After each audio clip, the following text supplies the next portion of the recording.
नमस्कार मेरे देश के नौजवानों और बहनों, कैसे हैं आप सब?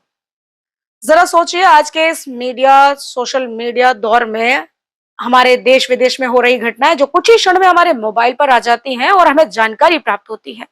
लेकिन उस दौर की बात कीजिए जब सोशल मीडिया इतना एक्टिव नहीं था। हाल ही में मेरठ के सौरभ हत्याकांड को लेकर कुछ ही देर में पूरे देश में ये खबर फैल गई। तो ऐसी तो कई घटनाएं होंगी जब सोशल मीडिया हमारा एक्टिव नहीं था, उस समय हमें जानकारी तक नहीं है। तो ऐसा नहीं है कि महिलाएं तब नहीं थी, ये घटनाएं तब नहीं होती थी। घटनाएं तब भी होती थी, लेकिन हम उनसे अनभिज्ञ हैं। तो ऐसी ही एक घटना को लेकर मैं आज आपके सामने एक कार्टून क्लिप के जरिए आपको दिखाने जा रही हूँ। घटना है ग्वालियर क्षेत्र की। ग्वालियर क्षेत्र में रहने वाली एक महिला, जिसका नाम संतोबाई था, अचानक पुलिस थाने में पहुंचती है और शोर मचाते हुए बताती है कि उसका पति उसे मार डालेगा।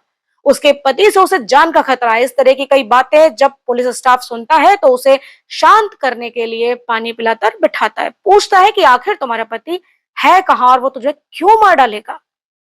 तभी संतोबाई ने रोते हुए पूरी बात बताई, लेकिन हम आपको दिखाने जा रहे हैं इस वीडियो क्लिप के माध्यम से। संतोबाई और सुरेश की शादी कुछ ही वर्ष पूर्व हुई थी। दोनों का हंसता खेलता परिवार था और कुछ ही वर्षों बाद एक बेटे को भी जन्म दिया। दोनों ही अपने परिवार को हंसी खुशी चला रहे थे। सुरेश पेशे से मजदूर था, जो सुबह मजदूरी करने के लिए जाता था, शाम को अपने घर लौटता था।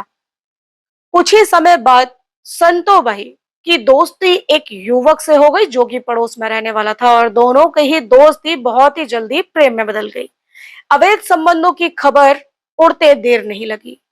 मोहल्ले पड़ोस से ये खबर उड़ते उड़ते सुरेश के कानों तक भी पहुंची, लेकिन सुरेश ने इसे ज्यादा सीरियस नहीं लिया। अचानक सुरेश की एक दिन तबीयत खराब हो जाने के कारण वो काम से जल्दी घर आ गया, और उसने जैसे ही घर के दरवाजे में प्रवेश किया तो देखा कि उसकी पत्नी एक अनजान युवक की गोद में लेटी हुई है। ये सब नजारा देखते ही सुरेश को अपने मोहल्ले पड़ोस की खबर पर विश्वास हो गया, लेकिन वो चुपचाप उस वक्त वहां से चला गया। शाम को जब उसने अपने पत्नी के साथ ये मामले पर बातचीत करना चाहिए तो उसकी पत्नी ने उसे चुप रहने की हिदायत दी और कहा कि वो उसी युवक से प्रेम करती है, जिसे वो किसी भी रूप में नहीं तोड़ेगी, किसी भी शर्त पर खत्म नहीं करेगी। सुरेश द्वारा भी उसको समझाया गया, लेकिन संतोबाई किसी भी शर्त पर मानने को तैयार नहीं थी। तभी संतोबाई ने इस बात की जानकारी अपने प्रेमी युवक को दी। दोनों ने मिलकर सुरेश को मौत के घाट उतारने का प्लान कर लिया, और एक दिन रात में सुरेश को मारकर उन्होंने ड्रम में बंद करके घर में एक गड्ढा खुदवाया जो शौचालय के लिए बनवाया था, और उसी में उस ड्रम को दबा दिया। ऊपर से शौचालय बना दिया गया।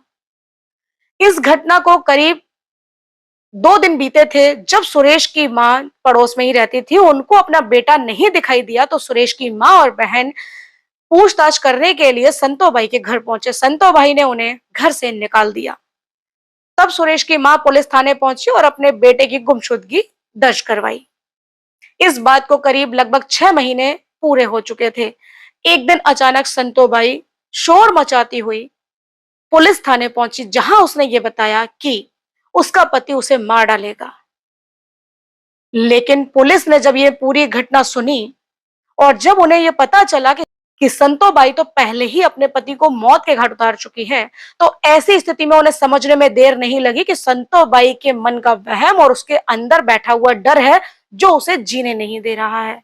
संतोबाई के घर पहुंचकर मीडिया कर्मियों के साथ उस गड्ढे को मजदूरों से खुदवाया, जहां से उन्होंने एक ड्रम को निकाला। उस ड्रम से मिले कंकाल को फॉरेंसिक एक्सपर्ट को सौंप दिया गया, जो जांच के लिए भेजा गया।